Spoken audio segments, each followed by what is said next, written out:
Here are some topics that we're going to discuss today, and Social Security as the cornerstone of retirement, important basics, and specific factors. We're going to talk about some Social Security facts, misconceptions, important Social Security terms, benefits, eligibility, and then I'm going to wrap things up with helping you understand the different marital status rules, unemployment status, and then how I can work with you to help you confidently make this decision when you're planning for retirement. So if you have any questions, like I stated before, feel free to drop them in the chat and I will answer them along the way. Okay. So here we go. First thing we want to talk through is that we have to ask ourselves, well, why is Social Security the cornerstone when it comes to planning for retirement? And the reason why is because so many people rely on Social Security because it is the largest portion of their retirement income. And for many people, it's the only source.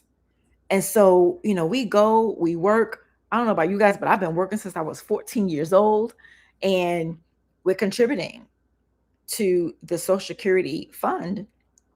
And we have to really understand that all these years that we've been working, when it is time to claim that benefit, we want to make sure we're doing it right. And this fact, right, the fact that it is the foundation of our retirement planning, it creates a need for us to truly make decisions that are based on concrete data and not just guessing or doing what you heard someone else do. So, whether or not, whether you have or have not, kind of decided if this is something that you've been doing research about, whatever it is, it can be very confusing. Social Security has over 2,000 rules. And so for you to know which one is best for you, it can be extremely confusing. And unfortunately, 96% of Americans who claim the Social Security benefits are actually leaving money on the table. There are many reasons for this. And one of them is the fact that they're just not planning ahead of time.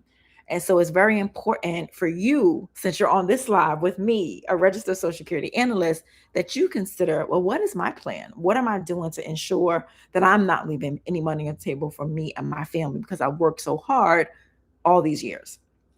And so you may also find along the way that you didn't know some things, right? You didn't understand some rules, you didn't understand some definitions.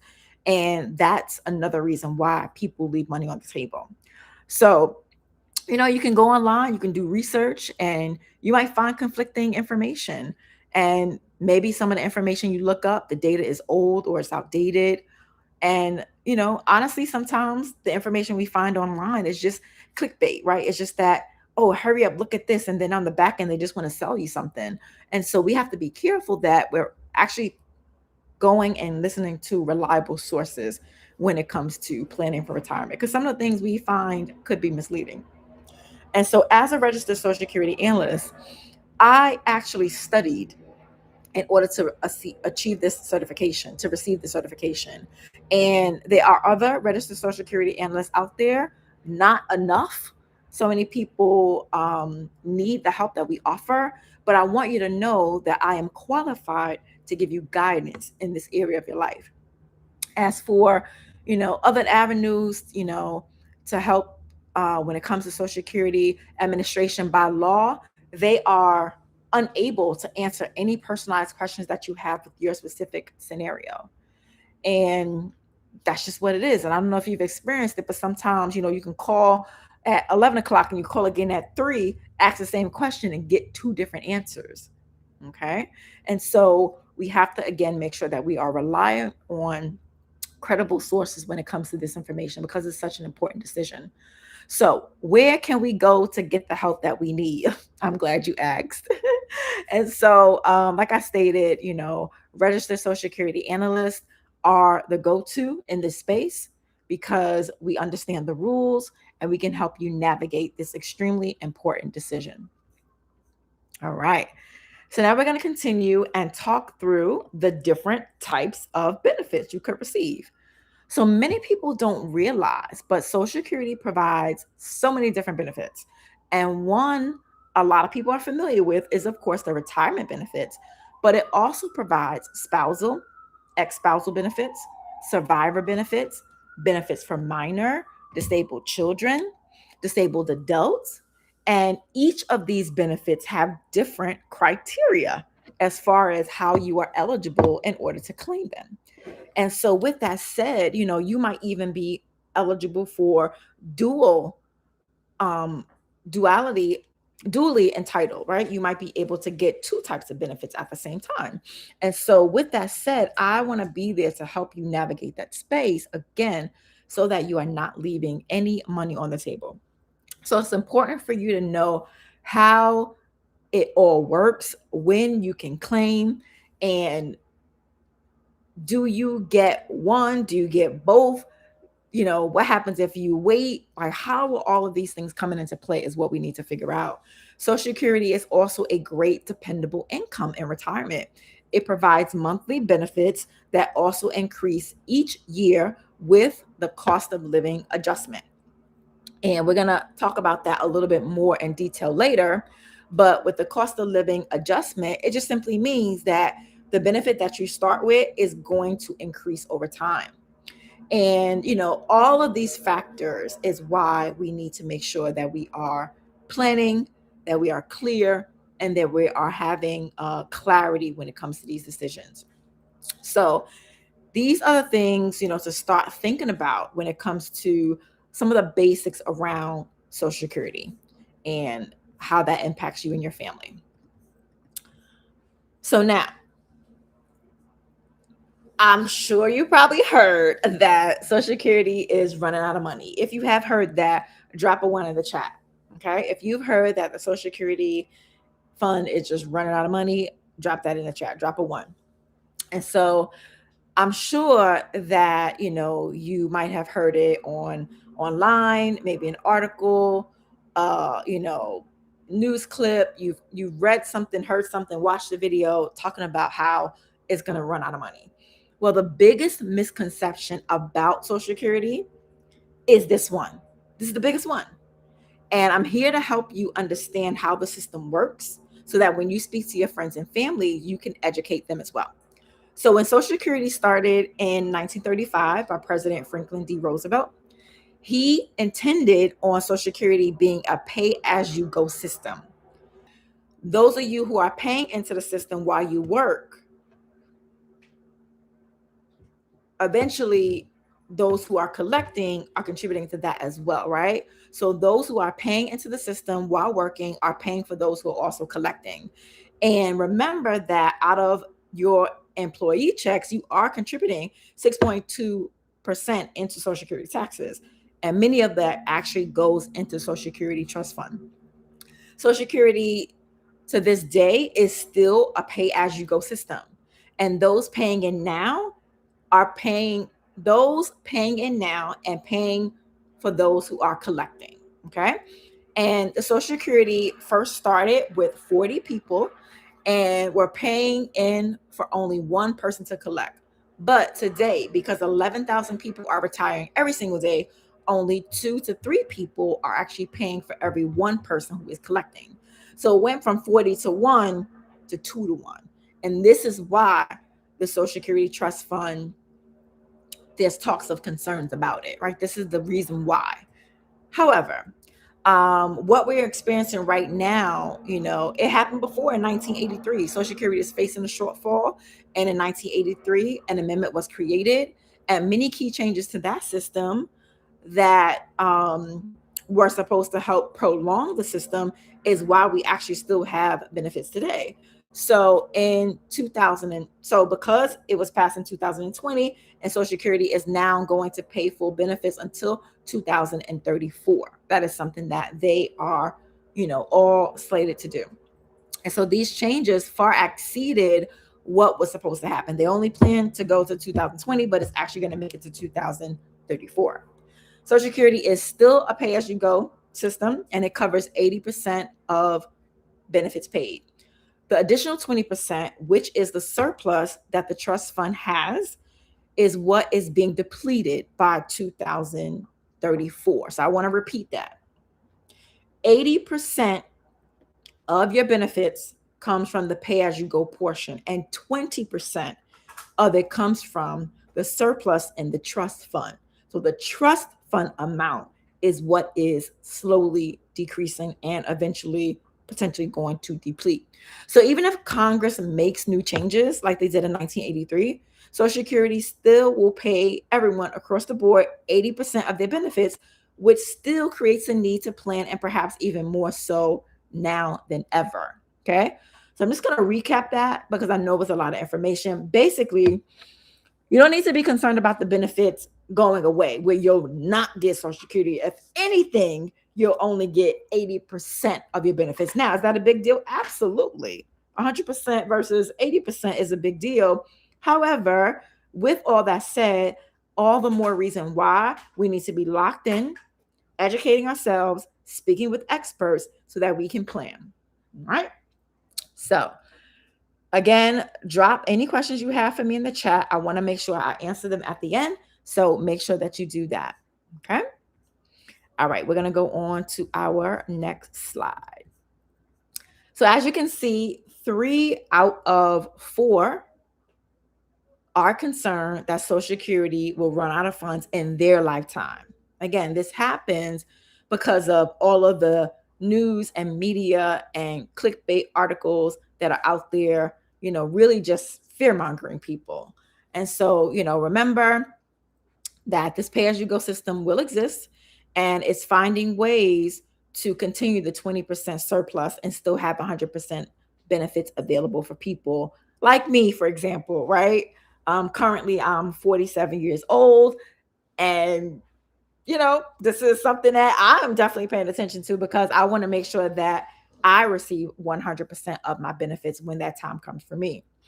So, many changes can be made that will enhance the program, and many of these ideas have been brought to Congress, but nothing has been signed into law yet. This is also why keeping up with the Social Security changes and this topic is so important, so you can be informed and in the know. Okay. All right. So here is one of the most concerning things you should be aware of. Social Security overpayments. This is when they come knocking at your door and they say, you owe me money. You owe us money. Okay. So if you have some time either today or, later on this week, I highly suggest that you watch this 60-minute segment that was done all about Social Security overpayments. And, something you can quickly just look it up. You can Google it, take some time and watch it. It's going to really be an eye opener for you. And it shows how over 1 million Americans are overpaid each year from Social Security. Let me repeat that because I don't know if the people in the back heard me. It shows how over 1 million Americans are overpaid each year from Social Security. And in most cases, Social Security does not catch it right away. So you might be collecting for 5 or 10 years, unfortunately, before all of a sudden you receive a letter in the mail. And the worst part is that once this happens, it's too late. And they're basically like, oh, it's your responsibility, even though they made the mistake. And overpayments can range and have ranged from, hundreds of dollars to $50,000, $250,000, an exorbitant amount of money that people are now expected to pay back. And unfortunately, at this point, it's too late. 5, 10 years in, it's too late for anything to really be done to meaningfully rectify the situation. And so you got to pay the money back. Either you're going to pay a lump sum to the Social Security Administration, or they will begin to take a percentage out of your monthly benefits that you're getting. So I want you guys to really be aware that this is something that can be avoided, and we're going to talk about how you can avoid it. Okay. And part of you knowing how to avoid it, again, comes to making sure that you get the right education. So let's continue.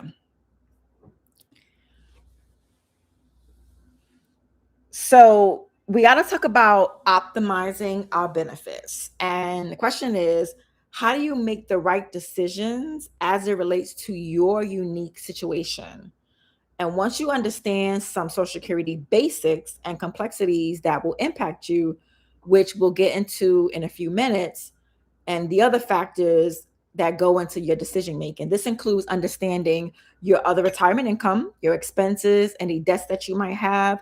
Again, everyone is different and you need to plan accordingly. You want to put yourself in a position where your income outweighs your expenses, and you don't want to operate in the red in retirement. You want to have more money than you need. You don't want to be breaking even when it comes to retirement. Why? Because again, we've worked so hard during retirement. You want to be able to take a trip when you'd like to, travel, right? With your family, solo trip with your family. You want to be able to have, brunch with some friends, right? You want to be able to take time to maybe get a hobby, take a class, right? You want to have freedom and flexibility and not feel like, oh my goodness, I can't eat out tonight because my bank account is low. We want to avoid that when it comes to retirement. And, when it comes to understanding your expenses, you're going to have some fixed expenses and you're going to have some variable and fixed expenses. Fixed expenses Fixed expenses are like your mortgage, your credit card, your loan, other debts that you have, insurance like life insurance, disability insurance, your food, utilities, anything that you have to consistently pay on a monthly basis. And this could even include medical expenses, especially when you're enrolled in Medicare and you're paying Part B premium, or you may have a supplement or an advantage plan.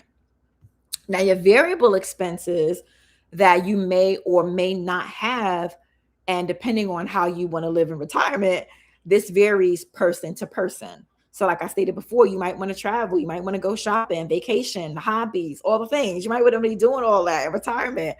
So, you got to figure out, well, how do I want to live in retirement? Not how I see my, former colleagues doing it. How do I want to retire? And what type of experiences do I want to engage in during that time? And this brings us to the last piece which comes to our retirement assets. What are the guaranteed income you have? You can have Social Security, you can have annuities, and you can have pensions. Those are the ones that can give you that guaranteed lifetime income. And then you have other assets like your 401k, your IRAs, whether they be traditional or Roth. And you also have potentially, your primary residence or your secondary residence. You might have some investment income and things like that, and investment properties. And so, do you have the equity in your home, right? Is that something that you can tap into? All of these things are what you need to be considering and thinking about from a holistic perspective. Again, I'm going to repeat, I'm a registered Social Security analyst. I help you navigate the space around Social Security because that's the foundation.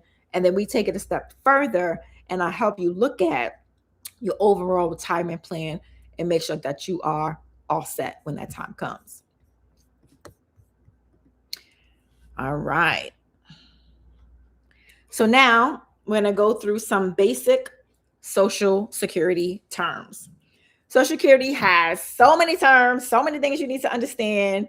And we're going to look at 4 specific ones today that I think are the most important ones and that are going to help you on your journey and feeling confident in your decision.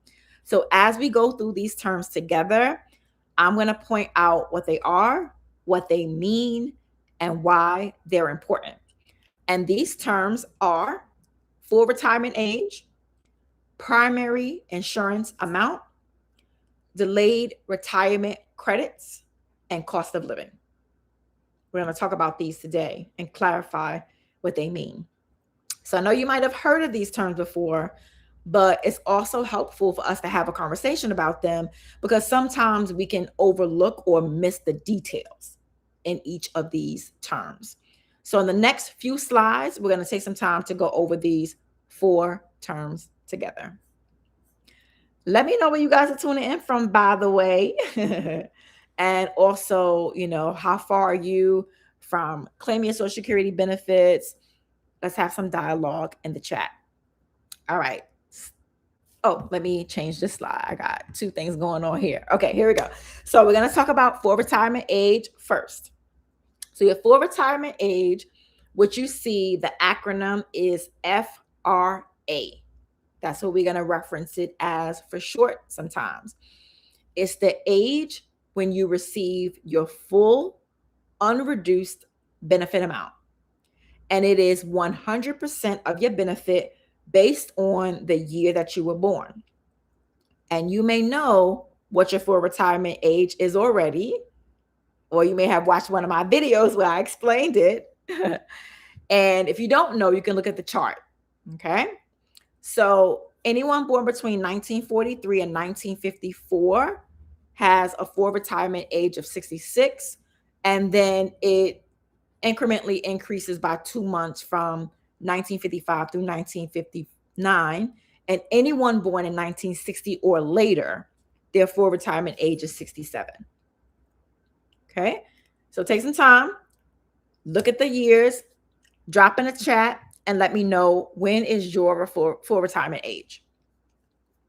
So you're going to look at the year you were born, over to the right, identify your full retirement age, drop it in the chat so I can see. Okay.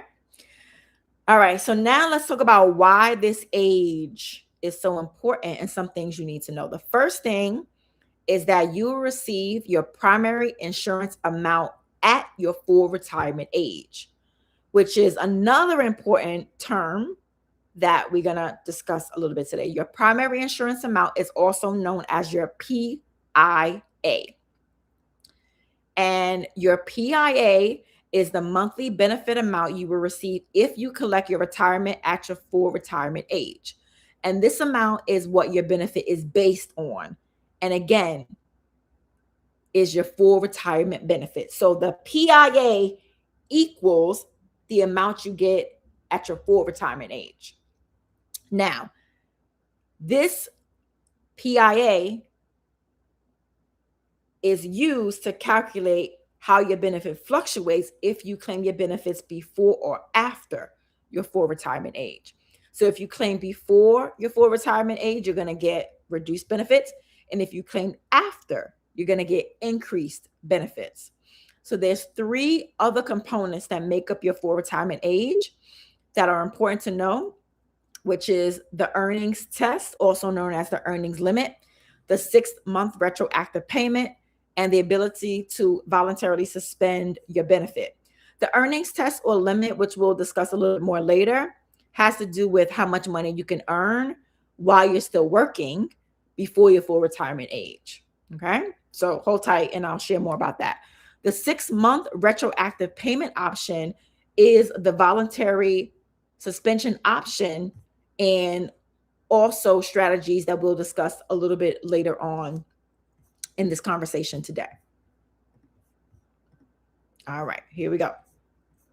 So we spoke a little bit about this earlier, which is the cost of living adjustment. As you know, this is a benefit that everyone is entitled to, and it's also known as COLA. And it's announced every year in October. And it begins to integrate in Social Security benefits in December's benefit, which is paid in January to those that are eligible. This is announced each year and can't reduce your Social Security. It can only increase it, or it will remain the same, meaning that there's no increase in COLA. So like the COLA would be just zero.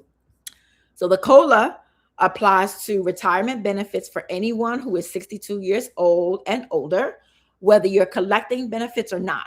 So there's no rush to collect before January to receive COLA. If you're 62 or older, you'll get it regardless. Okay. The COLA also increases all benefits to those who are currently collecting, which includes spousal, survivor, disability, and dependent benefits. So if you look at the chart over the past 5 years, looking at how the COLA adjustment went, the last 4 years have been the highest increases.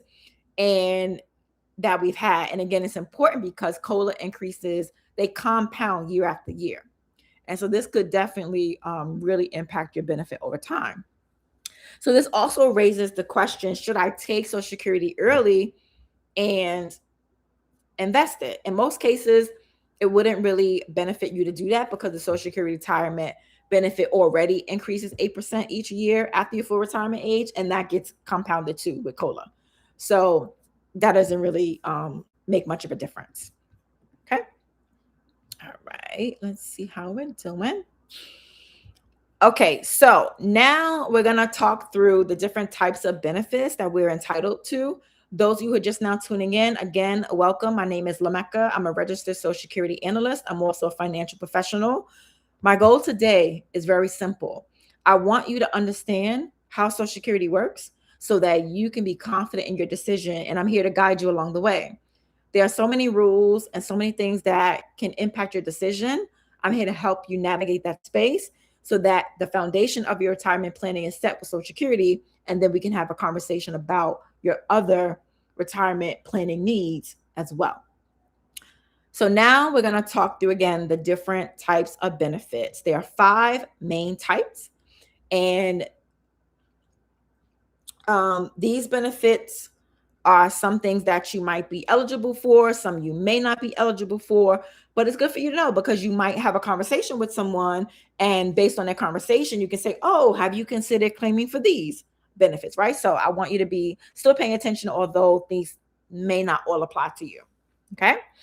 So the only one we're not going to discuss is disability benefits. And I'm going to tell you the reason why is because that benefit is generally very difficult for you to qualify for. And the disability benefit applications, honestly, about 80% of them are denied when people apply.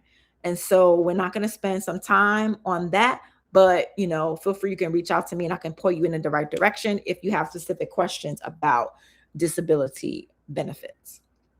So the first benefit we're going to discuss is the retirement benefit. And the retirement benefit is based on your own work record after receiving the 40 quarters of coverage. And it's also known as credits, which is generally you working about 10 years. That will help you to qualify to get your 40 quarters. And you can earn up to 4 credits every single year and multiply that by 10, and that will give you your 40.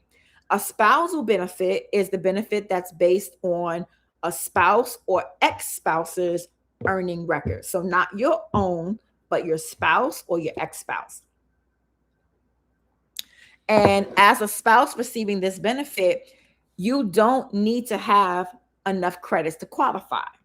If the spouse you are collecting from does have the credits on their own record, again, this can be an ex-spouse or a current spouse. We'll discuss the difference between the two later on today as well.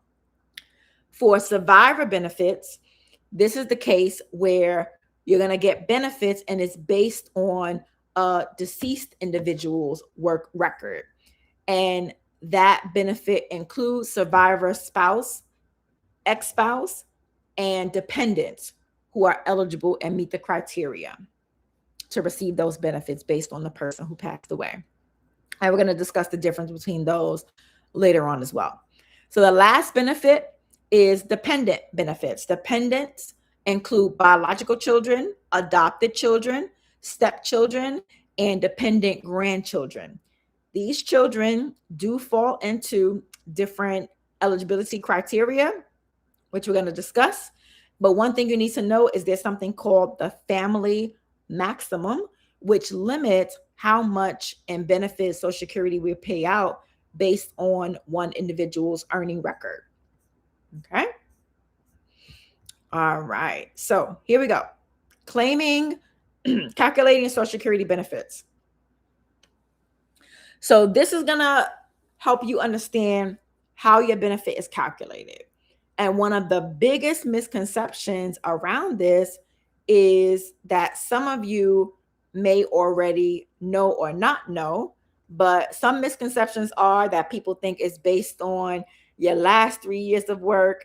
is based on your highest 3 years of work, based on 10 years or more. There's so many, misconceptions out there, but we're going to break it down so you guys are clear on how this works. Okay. So it is really based on the highest 35 years. So they're going to look at all the years you worked. Early on, I told you I've been working since I was 14 years old. I'm 47 now.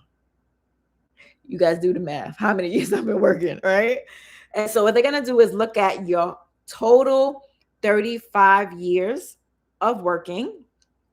And then what they're going to do is they're going to include indexed and face value earnings. All the earnings you have throughout your work career from the first year you worked through age 59 are multiplied by the inflation factor, also known as the index for inflation. And the earnings you have, if you work after age 60, are going to be considered at face value, meaning that the amount you make at age 60 or after will be the actual amount that's counted. So if you make $50,000, it will count as $50,000. But if you made $50,000 10 years ago, because of the indexing, it may count for like 70,000, for example. They basically know that back then the dollar doesn't compare to what you needed to do for you today, right? Inflation has came into the show. So once your top 35 years of index earnings and face value earnings are determined, and you got to know, if you didn't work some years, they're going to include zeros. Okay. So all my ladies out there, more power to y'all. We tend to be the ones who often have zeros when it comes to these calculations, because we take time off. We take time off to take care of our family. We take time off to have children, to care for the children we have. And so this is just something to keep in mind, right? That in order for you to get as much Social Security benefits as you can, you really want to have all 35 years, and you want to earn as much as you can during that time as well. So that, you're high, well, not during 35 years, but that you have at least 35 years of high income. Okay. So once your top 35 years of indexed earnings and all that is all calculated, it's going to be put together, and you're going to have a number, and that number is going to go through the second test, which is now the next step would be to take the average of those 35 years, and that's known as your average index monthly earning. And you might also hear that title as the AIME. Okay. So now what happens after that is the last step in the calculation of the benefit is to determine your primary insurance amount. We mentioned that a little bit earlier. So your PIA, remember, is that monthly amount you're going to receive in benefits at your full retirement age, which is 100% of your benefit.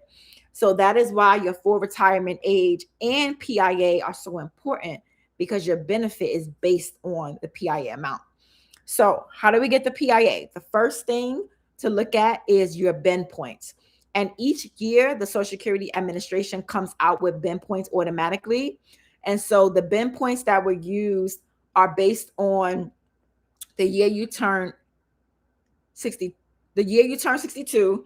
And if you turn 62 in 2020, you have different Ben points than someone who turned 62 in 2023. So each year, the Ben points change. And the two Ben points and percentages are used to determine your PIA. And you don't really need to be concerned about the weeds of this. I actually think the numbers I have up there are from 2025. Don't be concerned about it. Just know a lot of calculations are made based on how much money you earn to determine what your PIA is. Okay. All right, let's keep going. Okay. So as we discussed earlier, for your retirement benefits, you need at least 40 credits, which are also known as your quarters of coverage, to qualify for your retirement benefit. And you can earn up to 4 credits per year. So around 10 years of working would generally help you reach that amount. And you can find out if you have enough quarters on your My Social Security account on the ssa.gov website. So if you don't have your account created already, I encourage you to do that so you can log in and just see what the Social Security Administration is reporting for you if you have your credits or not. And the other requirement is that you are at least 62 years old. Specifically, you must be at least 62 years old for 1 full month before you're able to collect. So 62 in 1 month, you can file and get your retirement benefits. And as for your benefit amount, as I mentioned before, your retirement benefits, once you qualify, then it's calculated using the 35 years and creates your primary insurance amount. And this would be 100% of your full retirement benefit. Okay, at your full retirement age. And the retirement benefit is reduced for each year taken early before your full retirement age, and it increases by 8% every year that is taken after that. So it's important for you to know that even though you usually see this increase annually, the increases by waiting actually happen monthly. Okay. And so each month is like 0.67%, but each month that you wait is going to be increasing your benefit. So as you can see in this example, someone who had a full retirement age of 67 and a primary insurance amount of $3,000, you can see that their benefit, how it ranges from age 62 to 70, as well as the percentages that are used to calculate that amount. Okay, let's continue. Now we're going to move on and discuss spousal benefits and ex-spousal benefits for those of you who may be divorced. So for you to be eligible for spousal benefits, for those of you who are currently married or plan to get married, a spousal benefit is available after you have been married for at least 12 months. So you need to be married for a full year in order to be eligible. And as a spouse, you may be eligible for a spousal benefit if your spouse who you are collecting off of has enough credits to qualify for their own retirement record, but you don't need to have the credits yourself. Okay. So again, this typically, I want to kind of give you a scenario. Could be a situation where I actually spoke to a potential client of mine a few days back, and she actually ended up being the higher income earner. Her husband actually, did not, he had his 40 credits. He was the lower income earner. But this scenario is really just saying you don't necessarily have to have your credits. It's really based on the person who, is eligible to get their benefits, and you can kind of tag along with them. Okay.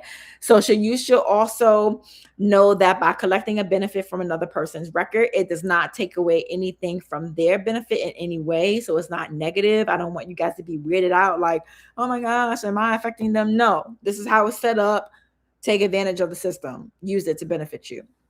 And the other two requirements are that you must be at least 62 years old to begin collecting spousal benefits, and your spouse whose benefit you're collecting off of, they must be claiming. So they also must be collecting their own benefit.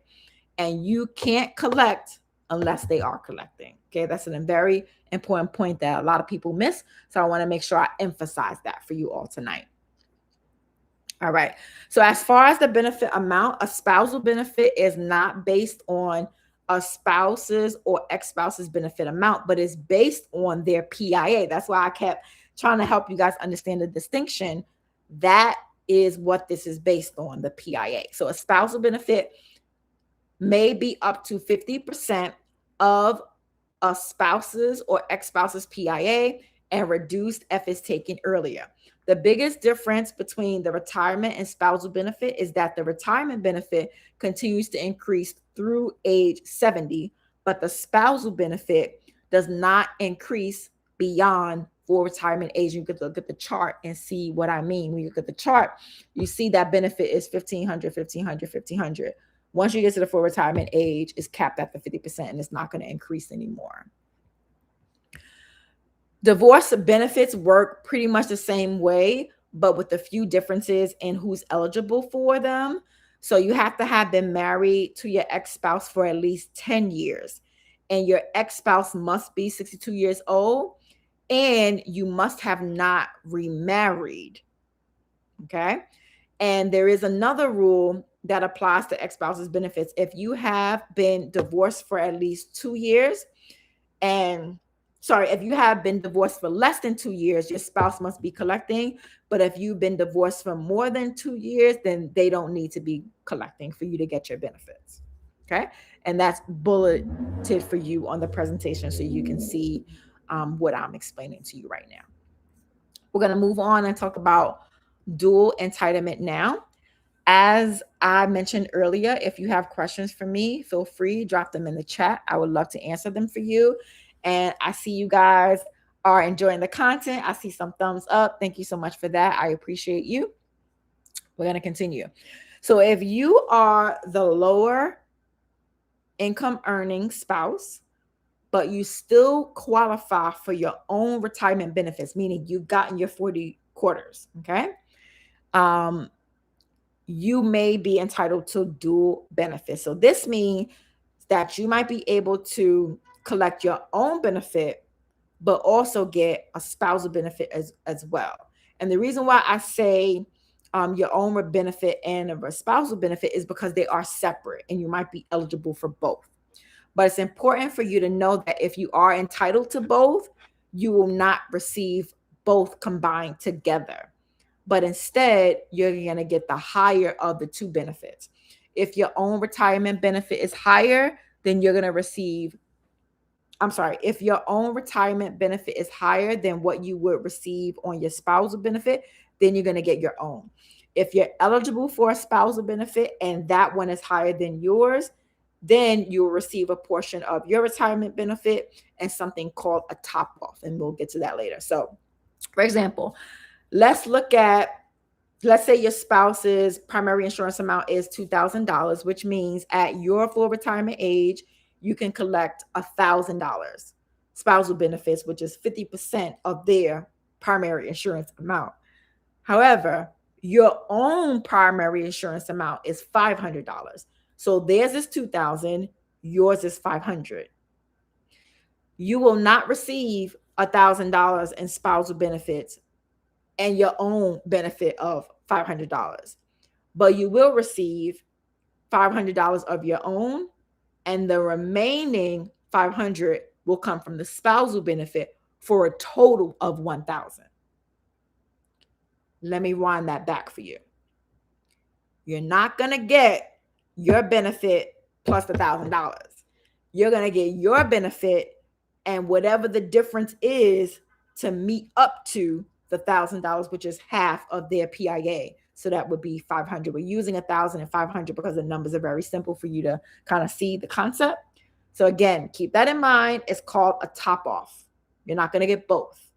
You're either going to get yours if yours is higher, or if yours is lower, you'll get yours plus a top off to meet to half of their primary insurance amount.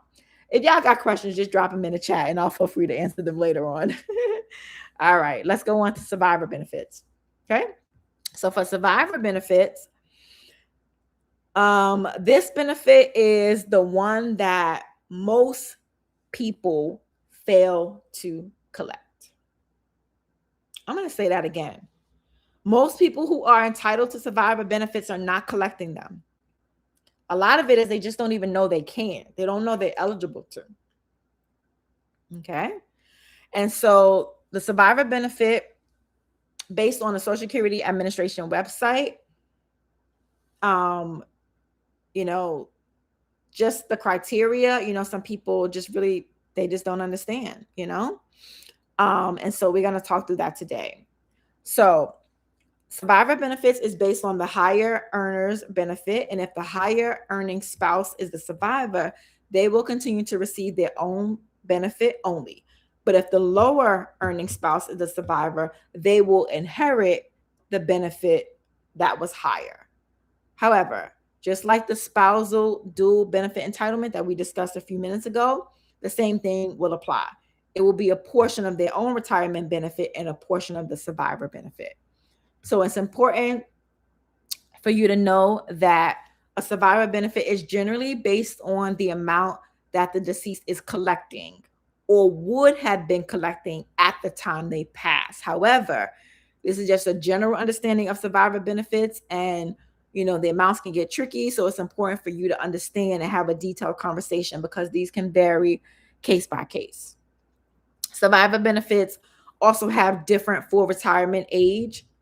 um, Survivor benefits also have a different full retirement age than a retirement or spousal benefit. Generally, the survivor benefit can collect in full, the full 100% 4 months earlier than your own full retirement. So, for example, if your usual full retirement age is 66 and 4 months, your survivor full retirement could be 66 and 4 months earlier. Okay, so just keep that in mind. Dependents may also collect survivor benefits up to 75% of their deceased parents' primary insurance amount. And we're going to talk about that as well as eligibility in a few moments. All right, here we go. So to qualify for dependent benefits, you must have a child under the age of 18 or 19 if they are still in high school, or a disabled child up to any age if they have become disabled before the age of 22. And young spouses may also be eligible as dependents before they reach their regular Social Security age and are eligible. They may be able to collect a spousal in care benefit, and that is a benefit that a spouse who is any age can claim on their collecting spouse if they are caring for a child under the age of 16 or a disabled child. This is not just a benefit for dependents or deceased parent, but it's a living benefit. And here's the difference. If you have an eligible dependent while you're still alive, you must be collecting your own benefit. But that dependent benefit is up to 50% of the collecting parent's PIA or 75% of the parent's PIA if they're deceased. So it's important to know that these benefits are limited by the family maximum. I mentioned that at the earlier portion of our presentation. The family maximum benefit limits how much Social Security will pay out on one earner's record, and the family maximum is calculated using calculations of the parent's PIA and specific formulas that we won't get into the details of that right now, but just know that it exists. Okay, so I'm going to give you an example. So let's say someone's PIA is $3,000 and their family maximum is $5,000. After subtracting the $2,000 is left over. So if you have 3 dependents, they would get around $667 per month, and 8 dependents would get around $250. So they're going to just split up the $2,000 because you can't exceed that family maximum.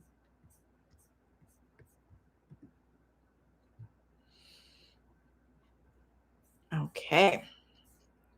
So now we're going to discuss the earnings test, because this is where I mentioned before that 60-minute documentary was done on people having overpayments. This is how it happens. This is one of the ways it happens.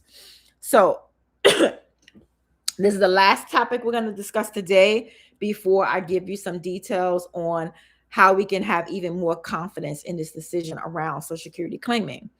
So it's called the earnings test, and it's also known as the earnings limit. And this only applies to people who are working before they reach their full retirement age. And these are the numbers on the screen. I'm sorry, it says 2025, but these are actually the numbers for 2026. So if you are working in the years before you reach your full retirement age, $1 will be withheld for every $2 that's earned over 24,480. And if you end up working in the year of your full retirement age, $1 for every $3 you earn above 65,160 will be withheld. And I just want to kind of pause here for a moment to just let you know, it's not that you're just losing that money. They are withholding it. And then when you reach your full retirement age, that benefit amount is going to be recalculated and you're going to get a little bit more because they're going to eventually begin to give that money back to you. So it's not lost, it's just withheld temporarily. Okay. All right. So now I'm going to share with you how you can work with me one-on-one to get access to my expertise as well as an amazing tool that's going to help us figure out when is the best age for you to claim. So the name of the tool is called the RSSA Roadmap. And I'm just going to give you some highlights of how it works and the benefits of having a tool like this so that you can make sure that you're planning appropriately. So once you create your account, you will be able to then click on the Get Started link from there. And then what you're going to do is you're going to put in basic information about yourself. Okay. You can see on the screen, date of birth. You're going to need to know, your address, basic information like that. When it comes to your life expectancy, that's important for you to really think about because we're planning for the future. So we don't want to make plans if you think you're going to live to 80, but you really should be planning until you live to 90. That's a whole 10-year difference. So you want to make sure that you are really estimating your life expectancy appropriately. Then what I'm also going to need is, when you plan to collect your benefits and also if you are collecting them currently, how that comes into play. We're going to be collecting information about if you have any eligible dependents. And then we're going to need your earnings record. And I want to pause again here and make a distinction. We're not going to be using your Social Security statement because that statement that you get in the mail or what you see online is not accurate. You need to actually download your earnings record from the Social Security Administration. And when you get access to the software, you'll see a video explaining exactly how to get those numbers. So this is exactly what was reported to the IRS every year that you're working, and that's what we need to base our analysis on. Then you're going to, this is it here, you're going to get the information here from the website, and then you're going to upload your earnings record to the roadmap. And then after you do that, you're going to explain if you plan on continuing working or if you're not. And if you are going to continue working, how much you're going to be, basically how long you'll be working and how much you're going to be earning at that age. Okay, we're going to get some additional information from you about your real estate, if you have any debt, if you know what your expenses are. And this is a tool that you can have access to for life because we can do an analysis today, but things might change 3 years out. You might want to see some different considerations. So we can always go back to it and get access to it. Okay. And so once you have access to the tool, you'll be able to compare different claiming options. You'll be able to get a break-even report, and you'll be able to also see the strategy that you need to claim so that you get the maximum benefits. Now, I want to be very transparent with you. This doesn't mean you do exactly what the software says. This is why we look at the numbers and then we have a conversation and we figure out together what makes sense for you and your household. Okay. So what I'm going to do now is just put back up the slide with the QR code so that if you're interested in having a one-on-one conversation with me, you can feel free to scan that.